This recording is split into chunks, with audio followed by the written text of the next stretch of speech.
This video is brought to you by skins.cash, place where you can turn your PUBG skins into real money in matter of few minutes.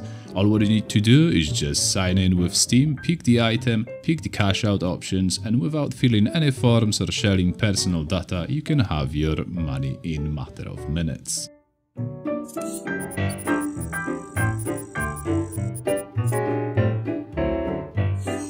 Hey guys, so this time I got more PUBG for you and we're gonna talk about late game choices. There's gonna be a second episode from this sort of series.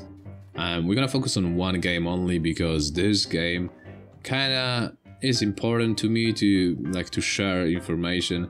I hate this area, and that is like, I had it already a few times, circle closing this area.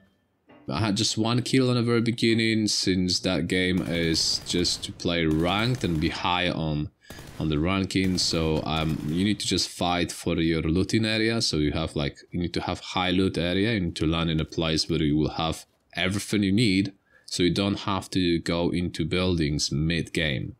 It's really risky going into the buildings. Like, people can close the door and sit with a shotgun behind it. You might not know. You can be the best player ever, but you're not gonna dodge the bullet if you will open the door and there will be a guy with a shotgun. Well, that guy would have to be really bad to fail it.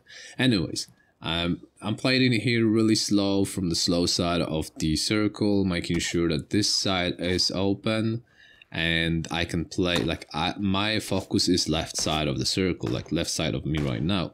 I got information about the guy in a shed. He's screwed as them, because sitting in sheds in so open, it is the worst thing you can do. I cannot push that guy. I stood still, which was my mistake. I focused a bit too much. I wanted to headshot him through. But this guy gave me a lot of information that there is someone in this area, at least one player with car 98. I'm forced to run. You have visual on me, and that was my initial plan, to get into this shed. I'm doing kind of dodge opening of the door. If you do not do this, I recommend you try it. Really often when you open the door, you're gonna get stopped for a second for the time of the door animation when they open, and this is the best time to pre-fire the door. I do this really often. A lot of players I've seen they're doing it as well. If you pre-fire this certain area when you know he's running for the door, you might take him down with one spray because he will get stopped by the door. So that's kind of tricky. And in here, I'm really playing aggressively, picking, and I'm trying to make sure that the guy which is on the top of the hill in the shed is not pushing out, but I can hear that he's having a hard time in there, so I'm not really worried about anything which is happening behind me. I got level 3 vest, level 3 helmet, so I'm really confident. I know this guy is not able to take me down with one shot. I'm in a circle, he's not. So I'm pushing out, trying to get as much information as possible. As you can see, even if you headshot me, I'm not gonna die straight away. So I'm not really worried. Getting really exposed, hoping that he will give away his position. Really, he does not want to. And I'm not blaming him because he's outside of the circle. All of what he wants, I bet he's just trying to get into the circle. So I'm still hearing the guy behind shooting. He's kind of scouting for me, you can say. He's like a beacon of information.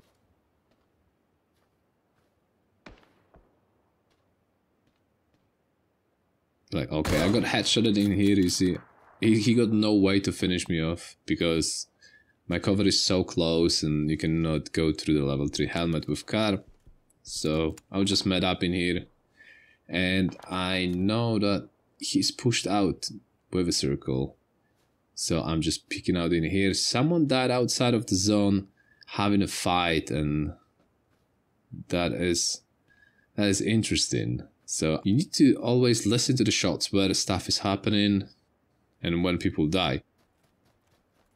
I was more than sure that the guy which killed the other guy in there was the guy which was shooting at me.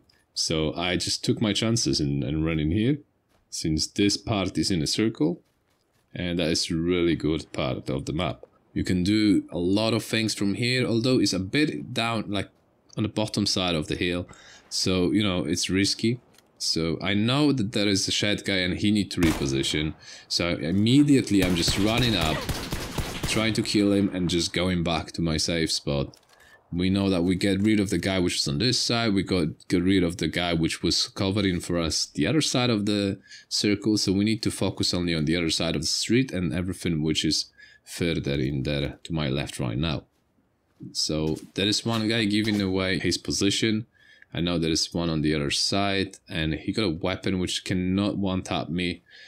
So I'm just taking my chances, trying to delay him a bit. Maybe if I'll get a shot at him. And he's on the other side of the street and he need to run through the really open. You're not gonna do this with like half HP or something. Of course he will hide and you know, he will waste some time medding up. So I keep trying to pressure him, and I decided to just go down and play a bit more safe since I don't know where is the third guy. This is where this game becomes like seriously kind of camp game.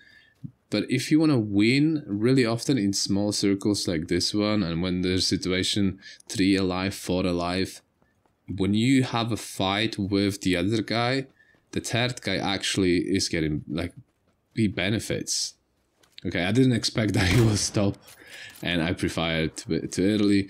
This guy is deaf. I don't know, I think he's playing with music or something, because he did not realize where the shot's coming from, so I quickly reposition.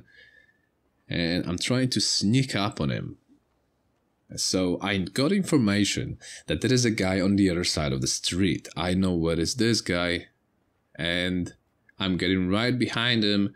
Even if he realized that someone was shooting from that area, he's definitely not knowing that I pushed so much further, that I'm really close to him. So now in this moment, I'm probably somewhere behind him, so my sensitivity is really high when it comes to scope. I'm talking red dot holo and just iron sights, so I got my Counter-Strike sensitivity in there, so I know that I can flick whatever he will push if I will stay only in ADS. So I'm just making sure that he's not coming back to this area to check it, and I'm not gonna move from here since there is a guy on the other side of the street.